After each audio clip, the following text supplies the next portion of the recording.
Elle est en construction depuis 141 ans, la plus grande église jamais achevée au monde.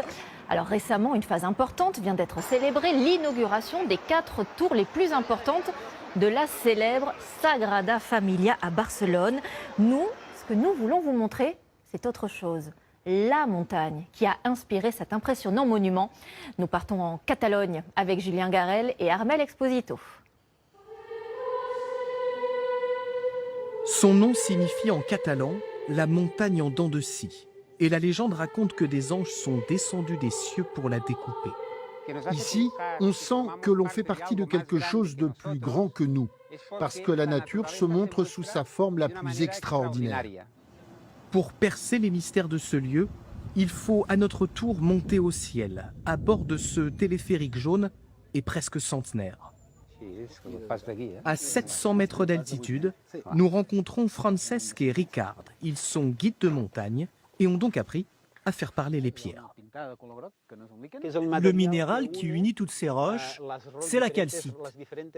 Et sous l'effet du gaz carbonique, elle se dissout, ce qui donne à la montagne cet aspect lisse et arrondi. Des pics rocheux singuliers qui ont inspiré à Antoni Gaudí la forme des tours de la Sagrada Familia.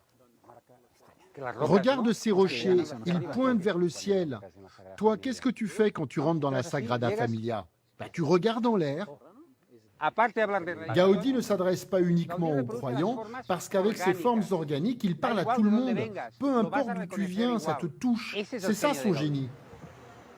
La montagne abrite aussi un monastère où une quarantaine de moines résident à l'année. Parmi eux, Xavier Caballé tient un rôle particulier. Il veille sur le musée de Montserrat. Plus de 1000 tableaux, des donations pour la plupart, y sont exposés, dont ce chef-d'œuvre de Dali.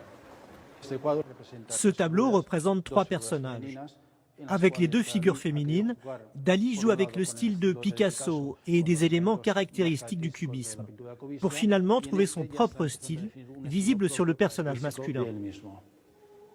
Non loin, dans les recoins de la basilique, des voix s'élèvent. Ces jeunes garçons de l'école de musique de Montserrat chantent 2 fois par jour dans la basilique. Je le vois plus comme un jeu collectif, une partie de foot. C'est comme si on se passait la balle avec nos voix, et si la chanson est belle, on a gagné.